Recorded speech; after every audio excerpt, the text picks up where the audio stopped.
Hello students, we are starting partnership accounts, distribution of profits. Last lecture में मैंने आपको profit and loss account PCA बनाना सिखाया था and in this lecture we will be working with the interest on drawings. Listen all the lectures carefully क्योंकि इन सब के बाद मैं आपको एक MCQ देने वाली हूँ जिसके आंसर्स आपको गूगल पे नहीं मिलेंगे, वो मैं खुद बनाऊंगी, ठीक है? तो इसलिए सारे लेक्चर्स ध्यान से सुनना. जो MCQs टेस्ट मैं आपको दूंगी बच्चों, that would be considered as your class test for your marks, internal assessment marks. Clear? So the partners usually make drawings at the regular intervals during the year. अब partners हर साल पैसा मतलब जरूरत पड़ने पर बिजनेस में से पैसा विड्रॉ करते हैं. अब जब उन्होंने पैसा विड्रॉ किया तो उसके ऊपर अब उनको इंटरेस्ट उन बिजनेस को देना पड़ेगा. अब बात आती है कि वो इंटरेस्ट हम कैसे कैलकुलेट करेंगे. तो उसको कैलकुलेट करने के वेरियस मेथड्स हैं. The first method is average period method. Average period method क्या कहता है, जब आपको क्वेश्चन में ड्राइंग्स की डेट नहीं गिवन है कि किस डेट पे पैसा विड्रॉ किया पार्टनर्स ने, तो उस केस में आप जो टाइम है वो 6 मंथ्स का मान करके चलते हो. ये सिंपली लिखा होता है drawings of partner A during the year worth this much amount. आपको अमाउंट गिवन होगा, ठीक है, लेकिन ये नहीं दिया कि कब विड्रॉ किया.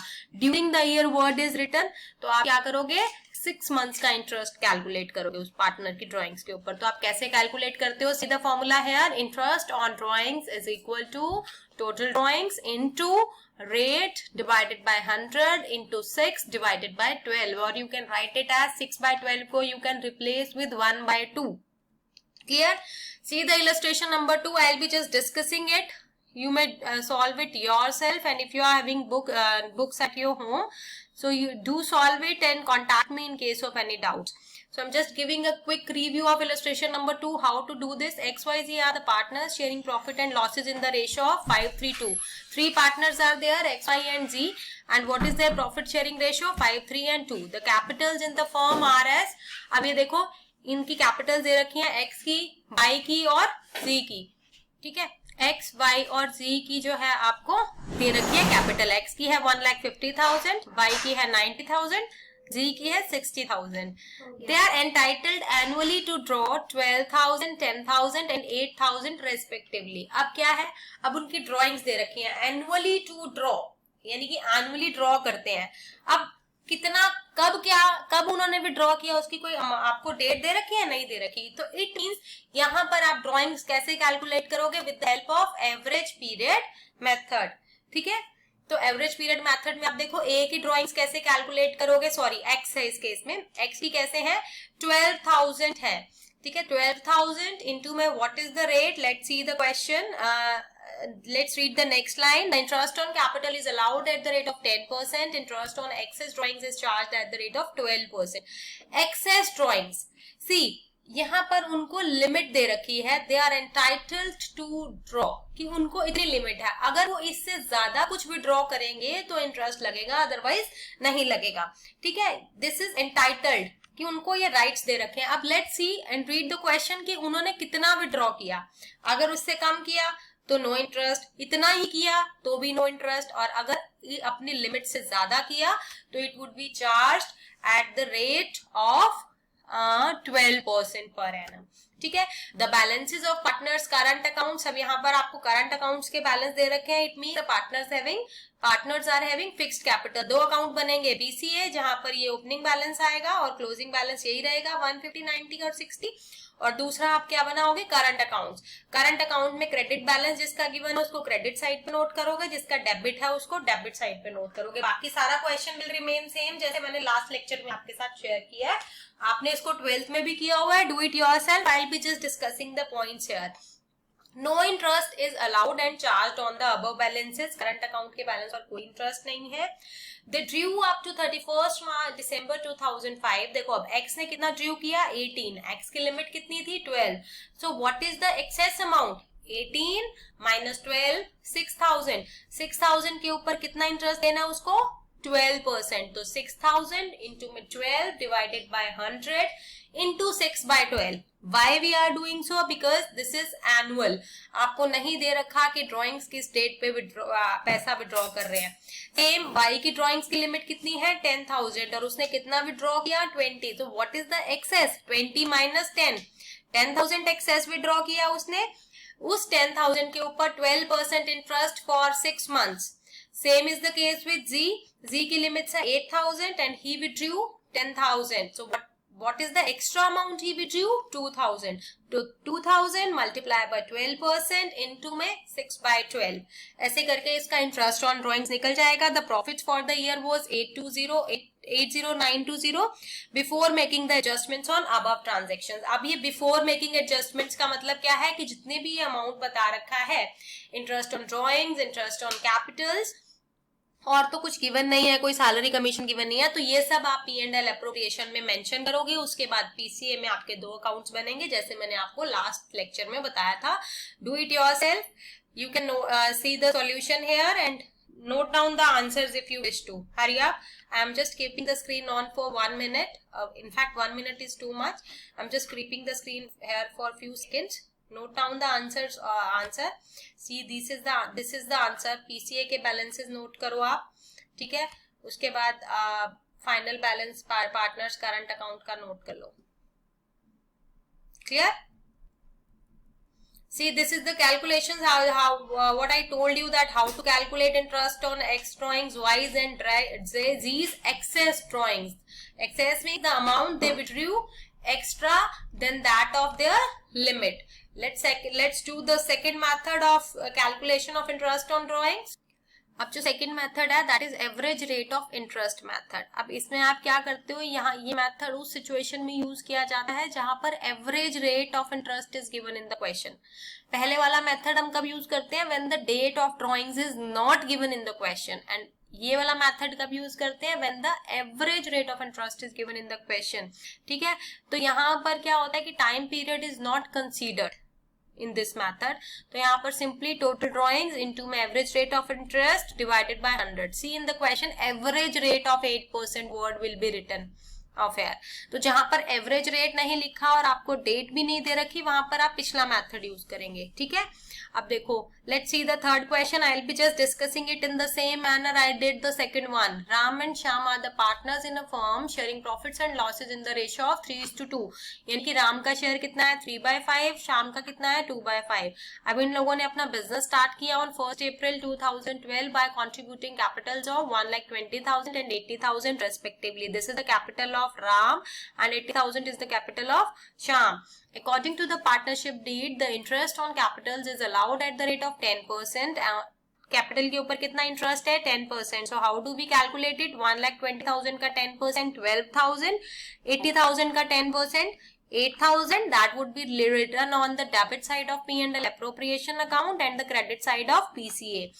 And on drawings it is charged at an average rate of 8% per annum. See the students, read it carefully. It is written average rate of 8% per annum. So when average rate of interest method is given, interest is given in the question, you follow the average rate of interest method for calculation of interest on drawings. In addition to the above, Ram and Shyam get a monthly salary of 3,000 and 4,000 respectively. See, the salary is monthly, means you will be multiplying this amount by 12 and writing it on the debit side of the P&L account. तो P&L की debit side पे लिखोगे to Ram's salary 3,000 multiply by 12, to Shyam's salary 4,000 multiply by 12. During the year Ram drew 40,000 and Shyam 50,000. Drawings दे रखी हैं 40,000 into में 8 divided by 100 3200. ठीक है, 50,000 into में 8 डिवाइडेड बाय 100 4,000. ये हो जाएगा इंटरेस्ट ऑन ड्रॉइंग. इसको आप P&L एप्रोप्रिएशन की क्रेडिट साइड पे लिखोगे और PCA में डेबिट कर दोगे. Before making the adjustment of the interest on capital and drawings, read the line, but after deducting the salary of partner. अब ये जो प्रॉफिट है ये क्या है, आफ्टर सैलरी ऑफ पार्टनर है. तो यानी कि ये जो सैलरी का अमाउंट है आप इसको P&L एप्रोप्रिएशन में नहीं लिखोगे. ठीक है, you will be writing it in the PCA but not in P&L appropriation because this is after deducting salary of partners. क्योंकि आपने इसको ऑलरेडी सैलरी आपने इसको प्रॉफिट में से ऑलरेडी डिडक्ट किया हुआ है, तो दोबारा से आप इसको डिडक्ट नहीं करोगे. तो profit of the firm is 80,000, वो आप P&L की क्रेडिट साइड पे लिख दोगे. The firm is also liable to make provision of 5% on the profit in respect of the commission to Ram. Commission देनी है 5% ऑफ प्रॉफिट्स दे दोगे 80,000 के ऊपर. Prepare fluctuating capital accounts while showing the distribution of profit. अब आपको PC distribution of profit का मतलब है P&L एप्रोप्रिएशन अकाउंट बनाओ, ठीक है.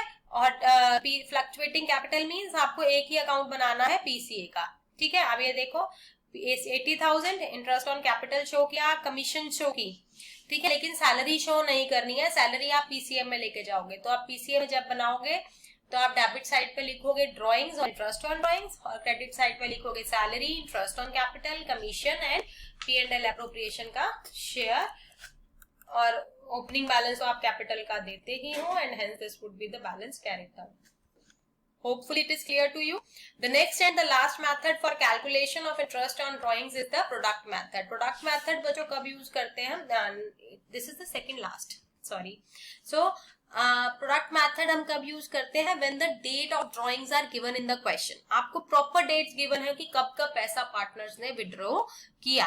तो जब आपको separate amount on separate dates is given to you, in that case what you will be doing is you will be calculating the interest on drawings with the help of product method. So what is the formula for the same? Interest on drawings is equal to total of products into में rate divided by 100 into 1/12 for monthly interest, 1/365 in case you calculate interest on the daily basis. So usually we follow the 1/12 method. See the illustration number 4 for the same. M and R are the partners who are sharing profits and losses in the ratio of 2:1. The detail of the drawings for the year 2013 were as follows. See, दो partners हैं M और R, दोनों की अलग अलग से interest on drawings calculate करनी है. What you will be doing is आपको ये देखना है कि till the end of the year आपने इस पार्टनर ने इस पैसा को कितने टाइम तक यूज किया. See the last line in the question. Calculate the amount of interest on drawings eight the rate of 8% per annum for the year ended on 31 दिसंबर 2013. अब क्लोज कब हो रही है? दिसंबर. अब इसने पैसा कब विड्रॉ किया? 1 फेब को. यानी कि इसने फेब का मंथ भी यूज किया, सिर्फ जैन नहीं यूज किया. तो इसने कितना टाइम यूज किया? 11 मंथ्स. इसने कब किया? 1 जून, ठीक है, सेकेंड पेमेंट. तो कितना टाइम यूज किया? 7 मंथ्स. 31 जुलाई. अब 31 जुलाई है तो आप जुलाई को इंक्लूड नहीं करोगे. अगस्त, सितंबर, अक्टूबर, नवंबर, दिसंबर, 5 मंथ्स. 1 अक्टूबर वाला कितना टाइम यूज किया? अक्टूबर, नवंबर, दिसंबर, 3 months. See it is return. यहाँ पर डेट लिखी, यहाँ मंथ्स लिखे, यहाँ अमाउंट ये क्वेश्चन में है, इन दोनों को प्रोडक्ट किया. 48,000 इंटू 8/12 इंटू 1/12 320. और इन द सेम मैनर आप एन का कैलकुलेट कर लोगे. Clear? Next and the last method for calculation of interest on drawings is monthly drawings method. तो ये भी आपने किया है कि when the drawings are made in the beginning of each month, तो भी प्रोडक्ट मेथड से भी करके देखना. 6.5 मंथ्स का निकलता है. इसकी कैलकुलेशन शो आपने सीखी होगी कैसे करते हैं. बिगनिंग में आपको ये क्वेश्चन में बिगनिंग, मिडल और एंड वर्ड लिखा होगा. टोटल ड्रॉइंग्स इनटू रेट आपको क्वेश्चन में गिवन होगा. ये भी गिवन होगा. What you have to do is 6.5 months, यानी कि ये आप करोगे 13 into 13/2 into 1/100. You can do it like this. 13/2 13/200 ऐसे करके भी कर सकते हो. मिडल ऑफ ईच मंथ में 6/12, at the end of each month में 5.5 मंथ्स का है. ठीक है, ये 100 नहीं है बच्चों, ठीक है, इसको ठीक करो. यहाँ ये 100 नहीं है, ये 12 है, ये गलती हो गई. तो ये 13 इसको ऐसे करते हैं हम. 6.5 मंथ्स है ना, तो 13/2 into 1/12, ठीक है, और ये बनता है 5.5 मंथ्स है, तो 11/2 into 1/12. इसको इस तरह से भी लिख सकते हो. See the question, it would be helpful to you, और you will be doing this question in the next lecture. ठीक है, it's better we'll be doing this method again in the next lecture with that of the illustration so that it may get clear to you. Take care.